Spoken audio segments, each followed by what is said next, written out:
Alors, dans l'épisode d'aujourd'hui, je vais enfin vous parler de ma vision du Feng Shui. C'est un terme finalement que j'utilise quasiment jamais, mais vous allez voir pourquoi. C'est parce que je trouve qu'il a vraiment beaucoup de failles et qu'il doit être réfléchi totalement différemment. Et donc, ça m'embête vraiment quand on me dit, quand j'explique mon métier, qu'on me dit ah oui, bah, enfin, tu fais du Feng Shui quoi. C'est tellement plus complexe que ça. Donc, pour parler du Feng Shui, je vais d'abord parler de la loi de l'attraction. Enfin, je vais parler beaucoup même de la loi de l'attraction. Vous allez voir pourquoi. C'est parce qu'en fait, beaucoup de personnes utilisent le Feng Shui pour faire de la loi de l'attraction. Donc, pour mettre un contexte, la loi de l'attraction, c'est quoi? Si vous ne connaissez pas, je vous suggère de lire le livre Le Secret, qui est quand même la base des bases pour parler de la loi de l'attraction. Et je pense même qu'il y a un documentaire là-dessus sur Netflix. J'y reviendrai après. Mais donc, la loi de l'attraction, c'est partir du principe qu'on pense tellement à quelque chose, qu'on le veut tellement, donc on y pense et on agit comme si c'était déjà là. Et donc, on va attirer la situation parce qu'on a déjà vibré la fréquence. C'est vraiment sur c'est des principes même de métaphysique sur l'énergie, de dire qu'en fait, on va déjà vivre quelque chose qui n'est pas encore là, et donc nos capacités à l'attirer sont plus grandes et on a plus de chances de le vivre. Et donc, il y a vraiment des principes. C'est vraiment, je pense que, je sais plus, ça fait longtemps que j'ai pu été voir exactement la théorie, mais il y a 3 étapes dont il parle dans ce fameux livre, Le Secret, qui sont pense et imagine que c'est déjà là. Et donc, il y a vraiment un truc sur la croyance. Mais donc, c'est important. Bref, ça, c'est pour la loi de l'attraction. Le côté j'imagine que c'est déjà là et donc j'attire ce que je veux. Le Feng Shui, en fait, pourquoi est-ce qu'il y a un lien avec la loi de l'attraction? C'est parce qu'en fait, on utilise le Feng Shui un peu dans cette optique de loi de l'attraction. C'est-à-dire que le Feng Shui, il y a plusieurs manières de l'utiliser. La première étant rien à voir avec la loi de l'attraction, c'est qu'on va aller voir vraiment comment circule l'énergie dans l'espace. Et ça, c'est vraiment, pour moi, le truc le plus juste du Feng Shui. C'est qu'il va vraiment analyser les courants d'air dans l'intérieur, qu'on appelle les circulations d'énergie. Et la base du Feng Shui, c'est de faire en sorte que l'énergie extérieure rentre et circule dans notre intérieur. Et ça, c'est excellent. Ça, je ne vais jamais aller à l'encontre de ce principe-là parce que c'est celui avec lequel je travaille le plus. Et c'est très logique. C'est simplement d'imaginer qu'en fait, nous, on a été créer nos cellules. Notre mémoire cellulaire, notre mémoire ancestrale a été créée sur des principes liés à la nature. L'homme vivait en extérieur. Il a juste créé la grotte pour être un petit peu en sécurité et diminuer le stress d'attaque des prédateurs. Il n'a pas créé la grotte parce qu'il aimait le béton, le côté grotte-pierre, et qu'il avait envie d'un toit au-dessus de la tête. Il a créé la grotte juste pour des questions de survie et parce qu'au moins avec la grotte, il pouvait vérifier, il n'y avait qu'une entrée pour être attaqué et donc il se sentait plus en sécurité. Donc c'est que de base sur des instincts de survie, sur des instincts primitifs. Et ce qui est intéressant au Feng Shui, c'est du coup qu'il revient à mais de quoi est-ce que nos cellules ont besoin, comment est-ce qu'on fonctionne. Et donc le Feng Shui travaille avec les éléments de la nature, comme le feu, parce qu'avant il n'y avait pas de tacle de cuisson, c'était un vrai feu qu'il fallait faire pour manger, donc de nouveau des principes de survie, parce qu'il faut manger pour survivre, de l'eau, le bois qui est la nature et qui est vraiment la nature en général, et la terre qui est vraiment le côté terre, quoi. C'est vraiment les éléments avec lesquels on travaillait, c'était des éléments avec lesquels on était en contact tout le temps, etc. Et puis, il y a eu l'homme qui est arrivé, qui a créé les canalisations, les éviers, les tacs de cuisson, le béton, les toits, les matériaux, et on est venu créer des cocons et des intérieurs de plus en plus intéressants. Ce qui fait qu'aujourd'hui, proportionnellement, on est facilement 85% du temps à l'intérieur, alors que nos cellules et notre mémoire cellulaire est basée sur l'énergie purement extérieure en lien avec les éléments de la nature.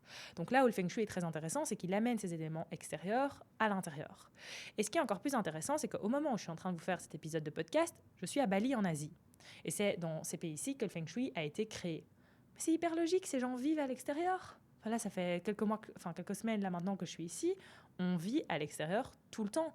Alors on va à l'intérieur parce qu'il fait trop chaud et qu'on a besoin de climatisation, mais même les restaurants sont ouverts. Les lieux de vie, les espaces communs, c'est des espaces ouverts. C'est des espaces qui sont directement en lien avec l'énergie extérieure. Alors il y a évidemment des endroits de protection, des endroits que j'appelle vraiment des endroits libres de circulation d'énergie, mais ce sont des lieux qui sont en lien avec la nature en permanence, parce que c'est simplement une autre façon de vivre.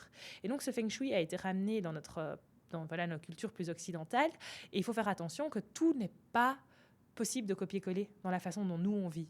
Donc déjà là, il y a plusieurs failles dans le Feng Shui, mais la première chose que je veux vous dire simplement, c'est que le Feng Shui fonctionne avec la circulation d'énergie, et ça c'est logique et c'est très bien. C'est faire en sorte que cette énergie pure de la nature, cette énergie qui nous régénère, cette énergie de la forêt, que celle-là, elle rentre chez nous et elle circule. Pour ça, 100% d'accord, je ne vais pas rentrer dans les détails, mais le Feng Shui est super intéressant. Ensuite, le Feng Shui vient chercher un équilibre entre ce qu'on appelle le yin et le yang, qui est vraiment un équilibre entre le féminin et le masculin, qui est un équilibre entre l'énergie beaucoup plus douce et l'énergie plus d'action, de faire. Et là aussi, en fait, c'est très intéressant parce que c'est simplement une reproduction de comment fonctionne le cerveau droit et le cerveau gauche, qui a un cerveau qui est beaucoup plus dans la créativité et l'autre cerveau qui est beaucoup plus dans l'action. Et donc, on a vraiment deux pôles dans notre cerveau qu'il faut apprendre à utiliser de deux façons un petit peu différentes et complémentaires. Et c'est exactement aller voir dans l'habitat comment est-ce qu'on peut trouver l'équilibre entre des pièces qui sont plus des énergies féminines de douceur, de lâcher prise, et des pièces qui vont beaucoup plus être dans une énergie d'action. Là aussi, rien à dire, le Feng Shui fait du très bon travail et nous permet de se sentir très bien dans nos intérieurs. Et puis vient le concept un peu plus compliqué du Feng Shui, qui est aussi celui qui attire le plus de scepticisme, qui est le côté, grâce au Feng Shui, je vais attirer quelque chose dans ma vie.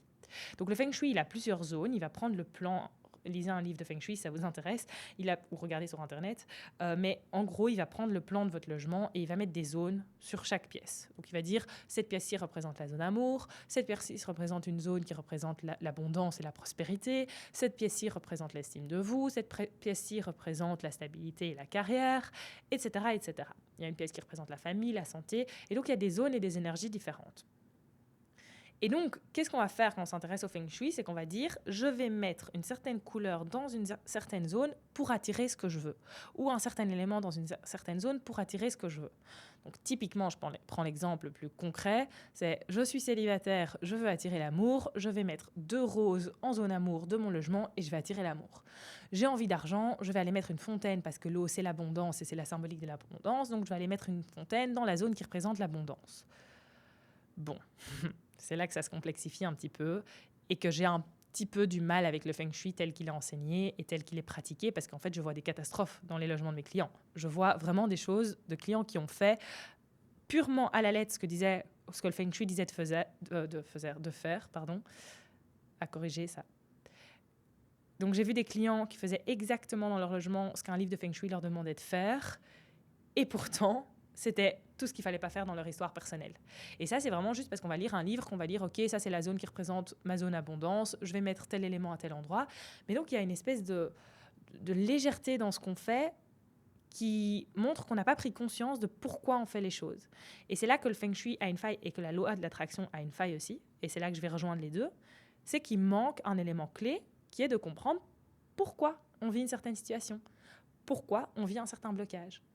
Le Feng Shui n'est intéressant que quand on a compris un schéma, un blocage, quelque chose qu'on attire encore et encore dans nos vies.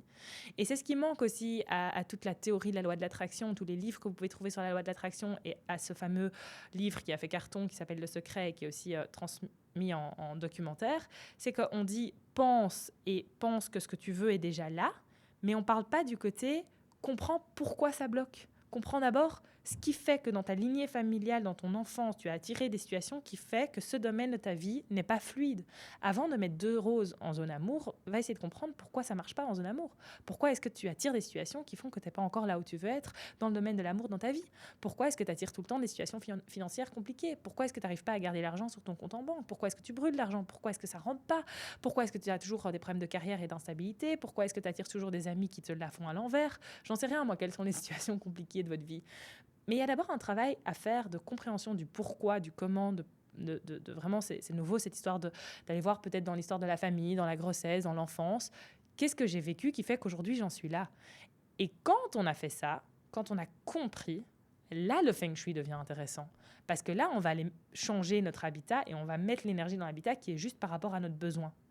Et donc j'ai envie de vous reparler un petit peu de cette histoire de loi de l'attraction. C'est que il faut vraiment aller comprendre le pourquoi du comment. Et la loi de l'attraction, vous allez me dire, oui, mais finalement, moi, j'ai déjà utilisé ça et ça marche super bien. Donc, quand même, il ne faut pas toujours creuser non plus. Parfois, juste, t'as envie un truc, t'y penses et ça arrive. Ça marche que quand il n'y a pas de résistance. Quand il n'y a pas un truc dans votre schéma familial qui fait qu'il y a de la résistance. Et ça, de nouveau, ce n'est que de la neuroscience, c'est que des principes cérébraux. Rappelez-vous, votre corps, il est fait, votre cerveau et votre corps fonctionnent ensemble comme des meilleurs amis pour faire en sorte que vous soyez en sécurité et que le seul truc qui les intéresse, c'est votre survie. Et donc, ils ont retenu tous les éléments que vous avez vécu dans votre vie et que même vos ancêtres ont vécu et que même votre mère a vécu pendant la grossesse. Ils ont tout retenu, ils ont tout cristallisé dans des petites cellules dans votre corps et dans votre cerveau pour que ces situations ne se reproduisent pas. Donc, ils vont tout mettre en place pour éviter que ces situations se reproduisent pour que vous soyez en sécurité.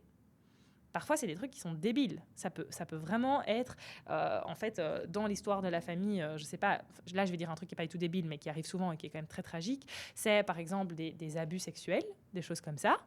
Ben, alors, peut-être qu'on va attirer dans notre vie des situations où on va jamais attirer un homme ou une femme dans sa vie parce que l'homme est vu comme quelqu'un de dangereux. Parce que dans l'histoire, il y a eu des abus par rapport à ça. Et donc, on peut attirer des situations où le corps et le cerveau ont décidé qu'on n'allait pas mettre cette situation dans votre propre vie parce qu'elle est vécue comme dangereuse. Ça peut arriver aussi dans tout ce qui est grossesse, évidemment. La difficulté de tomber enceinte ou les fausses couches à répétition, c'est le corps parfois, pas toujours, mais ça peut être le corps qui dit, en fait, être enceinte est dangereux, avoir un enfant est dangereux parce que peut-être que dans l'histoire de la famille ou dans les mémoires cellulaires, ça a mal fini et qu'il y a eu un enfant mort-né ou quelque chose comme ça. Et donc, c'est vraiment, ou que votre maman a déjà fait une fausse couche ou des choses comme ça. Et donc, c'est vraiment des mémoires cellulaires, des choses que le cerveau et le corps vont cristalliser comme étant des dangers et des blocages. Et donc, vous pouvez faire autant de lois de l'attraction que vous voulez. Si votre cerveau et votre corps ont décidé que c'est dangereux pour vous, ils vous l'amèneront jamais. Vous allez peut-être avoir l'impression que ça marche, mais ce sera éphémère. Parce que vous aurez mis tellement l'attention là-dessus pendant quelques semaines que vous allez aussi agir différemment. Par exemple, vous mettez l'attention sur vos finances, vous allez peut-être juste mieux gérer vos finances inconsciemment pendant quelques semaines, mais la vraie problématique finira par ressurgir. Et donc, c'est pour ça que le Feng Shui ne fonctionne pas à 100%. Si le Feng Shui fonctionnait, il n'y aurait plus de scepticisme. Tout le monde l'utiliserait, on serait tous riches, on dormirait tous bien, on aurait tous des enfants, on aurait tous trouvé l'homme ou la femme de notre vie. Et il n'y aurait pas de questions à se poser. Si le Feng Shui a des failles, s'il n'est pas utilisé par tout le monde, c'est qu'il a des failles et qu'il y a des choses qui ne fonctionnent pas bien. Et pourquoi est-ce que ça fonctionne pour certaines personnes et pas pour d'autres? C'est parce qu'il y a des domaines où le cerveau et le corps ne mettent aucune résistance, parce qu'il n'y a pas de stress, parce qu'il n'y a pas de danger enregistré dans le cerveau et dans les cellules. C'est vraiment comme un ordinateur qui a des petites lampes rouges et il y a des sphères et des domaines dans lesquels il n'y a pas de lampe rouge. Et quand il n'y a pas de lampe rouge, là, la loi de l'attraction, mais c'est un feu vert, quoi. Je suis en train d'utiliser la psychologie des couleurs là, mais c'est vraiment un vrai feu vert. Je vais vous donner quelques exemples de choses que j'ai vécues qui ont été super fluides, mais parce qu'il n'y avait pas de résistance et que mon cerveau et mon corps ont décidé que c'était fluide. Et donc par exemple, je vais vous expliquer l'histoire de la maison d'édition pour mon livre. Donc j'écris un livre qui sort en septembre ou en août 2025 et au moment, avant d'écrire le livre, je fais la loi d'attraction parce que, contrairement à ce qu'on peut penser par rapport à cet épisode, j'utilise la loi d'attraction dans tous les sens et c'est vraiment genre, je la maîtrise comme pas possible dans les domaines où je n'ai pas de résistance. Et donc, j'écris sur une lettre tout ce que je veux à une maison d'édition, tout ce qui est important pour moi, donc l'énergie dans laquelle j'ai envie d'être, l'énergie dans laquelle j'ai envie que la maison d'édition soit, ce que j'ai envie que ça m'apporte. Vraiment, toujours, quand on travaille avec la loi de l'attraction, il faut travailler sur le ressenti beaucoup plus que sur des faits. Donc, c'est pas je veux une maison d'édition à Bruxelles ou à Paris avec tel nombre de librairies qui vont publier mon livre. Ça, c'est déjà beaucoup trop concret. Dans la façon dont moi j'utilise la loi d'attraction. C'est vraiment plus dans le ressenti de OK, comment est-ce que je veux me ressentir? Comment est-ce que je veux être perçu, comment est-ce que je veux être entendu, et comme ça, vraiment mettre des énergies de collaboration par rapport à cette maison d'édition.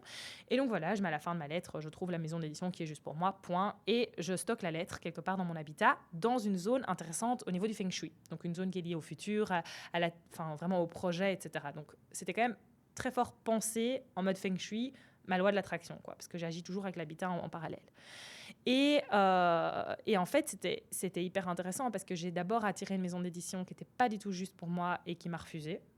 Comme il faut toujours retenir que celle qui a écrit Harry Potter a été refusée par des dizaines de maisons d'édition, ça aide. Et donc elle m'a refusée parce qu'elle disait que mon sujet n'était pas assez innovateur et qu'il y avait déjà trop de personnes qui avaient écrit sur ce sujet alors qu'il n'existe pas un livre sur la neuroarchitecture. Mais bon, voilà, ça montre l'intérêt de l'étude de marché et à quel point c'était pas juste pour moi de travailler avec cette maison d'édition-là.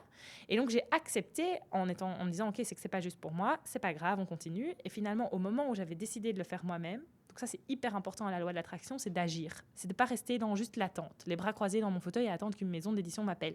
Ça n'a pas fonctionné avec une maison d'édition. Qu'est-ce que j'ai fait? J'ai transmuté, je me suis dit, ok, je vais les faire en auto-édition.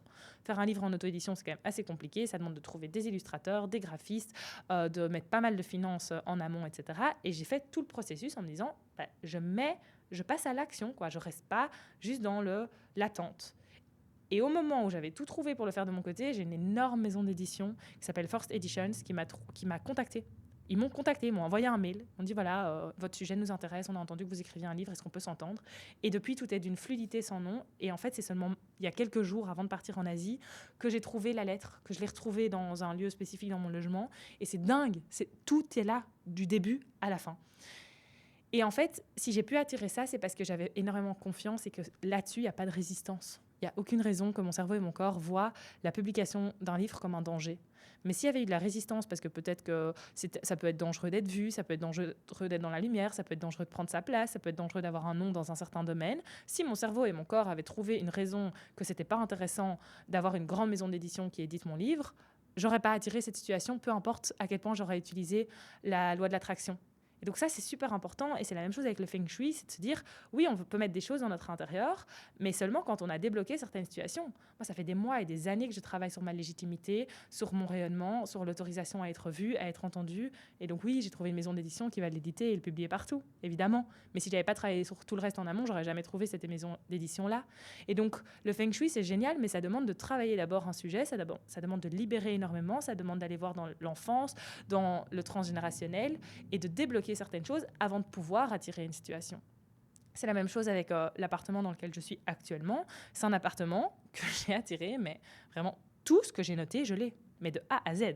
Au point où, pour la petite histoire, vraiment purement liée à la loi de l'attraction, donc j'ai noté tout ce que je voulais. C'est quelque chose que j'explique d'ailleurs en détail dans le programme que j'ai créé, qui est un programme en ligne. Je mettrai le lien en description sur comment trouver le bon lieu de vie, comment trouver un lieu de vie en location ou en achat. Si vous êtes en recherche d'un lieu de vie, il y a tout un travail de manifestation à faire et de loi de l'attraction à faire, et je vous explique tous les processus par lesquels il est intéressant de passer dans ce programme-là. Et donc, c'est vraiment des processus par lesquels je suis passée moi aussi pour trouver mon lieu de vie. Et sur papier, le monde entier avait de la résistance par rapport à mon lieu de vie. Pourquoi ? Parce que mes critères étaient, c'est vrai, un petit peu élevés, dans le sens où je devais trouver un lieu de vie seul, avec un loyer qui n'était pas non plus... Enfin, j'avais pas un budget illimité, dans un coin où je voulais du calme, mais je voulais quand même pas être loin de Bruxelles, et avec tous mes principes de neuroarchitecture, pour trouver un lieu avec un sommeil réparateur et tout qui devait être juste par rapport à ce que je raconte, parce que hors de question d'être le cordonnier mal chaussé, ça c'est vraiment pas possible pour moi. C'est vrai que mes critères étaient quand même vachement compliqués. Et il faut savoir que, en tout cas en Belgique, j'ai un profil de merde pour les propriétaires.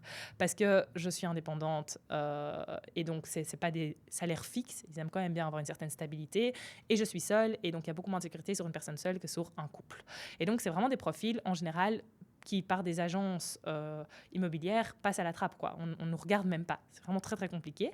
Et toutes les personnes qui avaient autour de moi mettaient énormément de résistance sur ma recherche de biens. En disant, oui, mais t'es sûr que ça va aller financièrement, et t'es sûr que ceci, et t'es sûr que cela, et t'es sûr que c'est le bon moment, et tu vas jamais trouver, ça n'existe pas, et dans ce budget, c'est pas possible.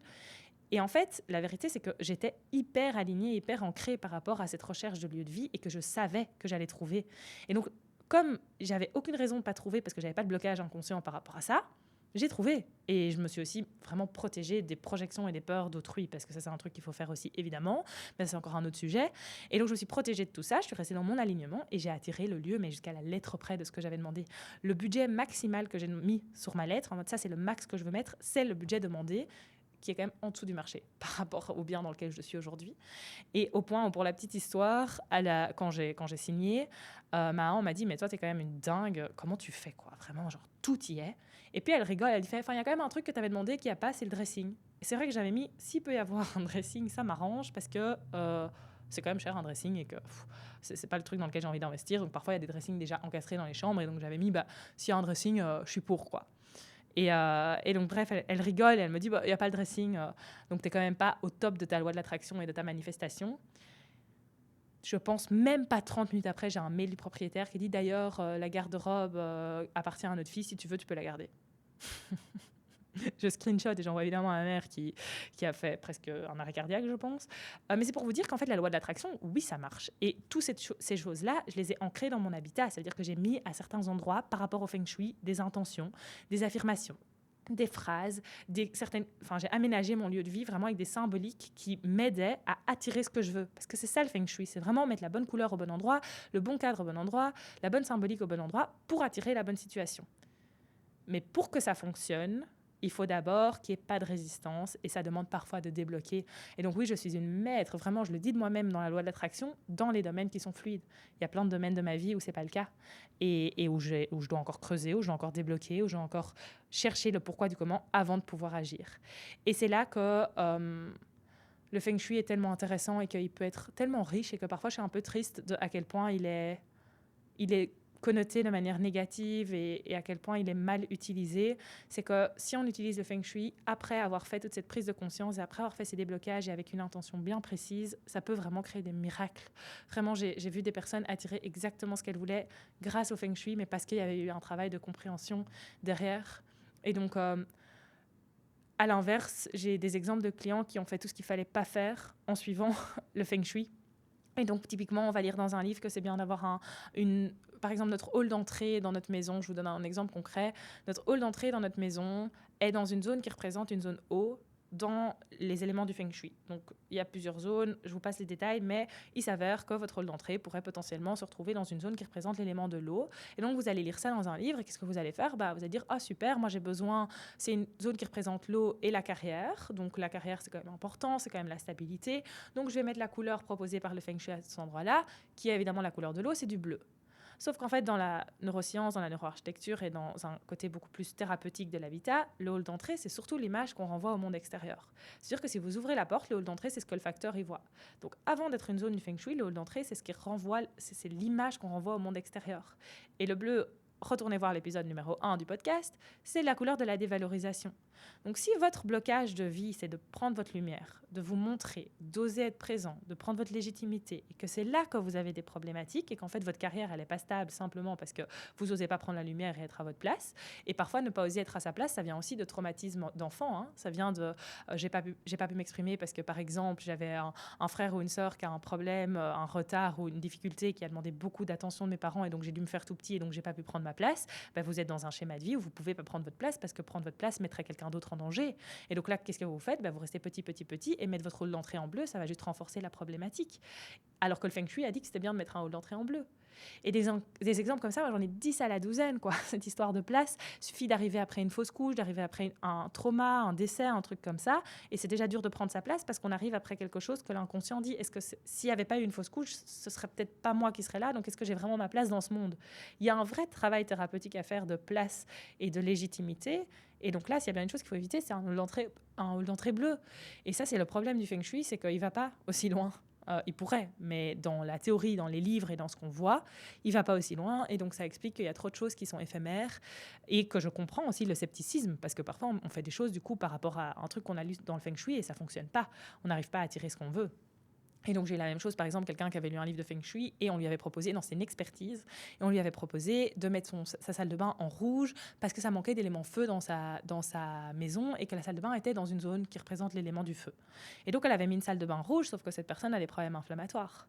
On a des problèmes inflammatoires, s'il y a une chose qu'il ne faut pas faire, c'est une salle de bain rouge parce que ça renforce tout le système inflammatoire, parce que c'est lié à l'élément du feu, donc ça augmente la température du corps. Et donc, de nouveau, on a fait un truc que le Feng Shui a proposé, mais qui en fait renforce une problématique. Donc, le Feng Shui est génial, mais il est mal utilisé, en tout cas dans les liens, enfin la façon dont moi je le vois. Et ça ne veut pas dire que quand vous lisez un livre de Feng Shui, tout est à mettre à la poubelle. Je vous ai dit, il y a des choses par rapport à la circulation d'énergie, par rapport à l'équilibre du yin et du yang, par rapport à les zones dans l'habitat, par rapport aux orientations. Il y a des choses qui sont super intéressantes, mais il y a des choses qui sont aussi juste pas justes, quoi. Et c'est vraiment ce lien avec la loi d'attraction que j'avais envie de mettre en avant dans cet épisode, parce qu'il y a vraiment moyen d'attirer à vous ce que vous voulez grâce au Feng Shui, si vous faites un travail d'introspection en parallèle. Et si vous allez comprendre le pourquoi du comment, et c'est exactement comme ça que je forme le Feng Shui. S'il y a des personnes qui m'écoutent, j'en profite pour le dire aussi, s'il y a des personnes qui travaillent avec le Feng Shui, qui sont déjà formées à ça, ou qui veulent travailler avec le bien-être dans l'habitat et utiliser ces outils de Feng Shui, c'est vraiment comme ça que je forme au Feng Shui et aux autres outils auxquels je forme dans le bien-être de l'habitat. C'est que je ne forme pas vraiment au Feng Shui classique. Je forme à comprendre le besoin du client, à comprendre le problème à libérer, et souvent il y en a plus d'un, mais à comprendre vraiment le côté psycho-émotionnel, donc rien à voir avec l'habitat, à comprendre les blocages, à comprendre le côté beaucoup plus psychologique et émotionnel, pour après bien utiliser le Feng Shui, la psychologie des couleurs ou la neuroarchitecture en solution. Mais cette compréhension, c'est pour moi ce qui manque beaucoup dans même les formations sur le Feng Shui, sur toutes ces disciplines-là. Et donc, c'est vraiment la méthode, en tout cas, que moi, j'essaye d'utiliser un maximum. C'est celle que j'utilise avec mes clients, c'est avec ça que je travaille. Et c'est avec ça que j'ai vraiment des résultats miraculeux, des personnes qui débloquent des choses, qui attirent des choses où on se dit, mais c'est presque pas possible, quoi. Et c'est pour ça que je fais ce métier-là aussi. C'est pour des résultats comme ça. C'est pour recevoir des messages le matin de « Fiona, tu vas pas croire ce qui s'est passé, quoi. » Donc, c'est un magnifique outil, le Feng Shui. C'est vraiment quelque chose qui peut être très intéressant, qui peut être totalement démystifié, qui n'a rien d'ésotérique et qui en fait est très très très logique. C'est juste qu'il faut peut-être un petit peu le remettre en forme et un petit peu revoir comment on l'utilise en parallèle avec cette neuroscience, avec notre mode de fonctionnement, avec ce que notre mémoire cellulaire a engrammé dans nos cellules, avec notre enfance. Et ça, c'est super, super important. Donc voilà, je vous mets au cas où ça vous intéresse parce que vous êtes peut-être architecte, décorateur ou vous travaillez déjà avec le Feng Shui et ça vous intéresse de travailler plutôt avec cette méthode-ci. Je vous mets le lien et les informations sur les formations que je propose en lien avec tout ça dans la description. Et puis pour le reste, je vous remercie d'avoir été avec moi jusqu'au bout. J'espère que je ne vous ai pas dégoûté du Feng Shui, au contraire, et que si vous avez un livre de Feng Shui, vous n'allez pas le mettre à la poubelle. Simplement, lisez-le avec un petit peu de recul. Merci d'avoir été avec moi aujourd'hui. Ciao, ciao.